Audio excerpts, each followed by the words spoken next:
আসসালামু আলাইকুম। তোমাদের একাডেমিক পড়াশোনার পাশাপাশি আজ থেকে আমি জেনারেল নলেজের ক্লাস নেব। খুব শর্ট আকারে যেন তোমাদের এই ক্লাসগুলো হেল্পফুল হয় অ্যাডমিশনে গিয়ে। তো চলো শুরু করি। দেখো, এখানে কয়েকটা ইনফরমেশন দিয়েছি। যেহেতু এটা আমাদের বিজয়ের মাস, আগস্ট মাস চলতেছে, 24-এর গণ অভ্যুত্থানের ফলে। তো সেই রিলেটেড আমরা কিছু এমসিকিউ শিখবো। তো চলো দেখি আমরা। দেখো, সরকার ঘোষিত নতুন 3টি দিবস।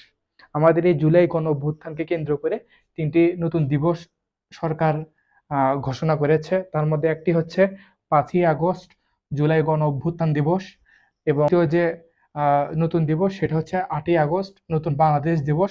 তোমরা জানো যে এই 8ই আগস্ট 2024 সালে আমাদের এই ইন্টারিম গভর্নমেন্টের যিনি প্রধান উপদেষ্টা ডক্টর মোহাম্মদ ইউনূস, উনি হচ্ছেন শপথ পাঠ করেন এই 8ই আগস্টে। এবং তৃতীয় নাম্বার যে দিবস সেটা হচ্ছে 16ই জুলাই, শহীদ আবু সাইদ দিবস। এই দিনে গত 2024 সালে শহীদ আবু সাইদ এই দিনে শহীদ হয়েছিলেন। এবং এই 2025 সাল কেন্দ্রিক আরো কিছু ইনফরমেশন আমরা জেনে নিই। এখানে দিয়ে আছে বাংলাদেশে প্রথমবারের মতন গুগল পে চালু হয়। তোমরা জানো যে এই রিসেন্টলি আমাদের সাম্প্রতিক বাংলাদেশে গুগল ওয়েবসাইট করতে একটা গুগল পেমেন্ট সিস্টেম চালু হয়, সেটা হচ্ছে গুগল পে।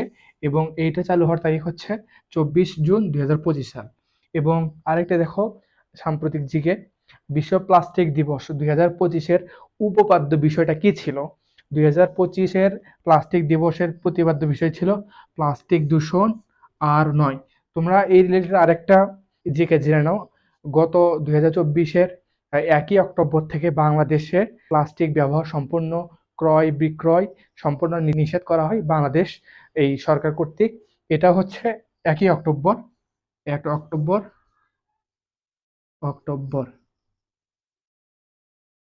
1ই অক্টোবরকে বাংলাদেশে প্লাস্টিক ব্যবহার সম্পূর্ণ নিষিদ্ধ করা হয়।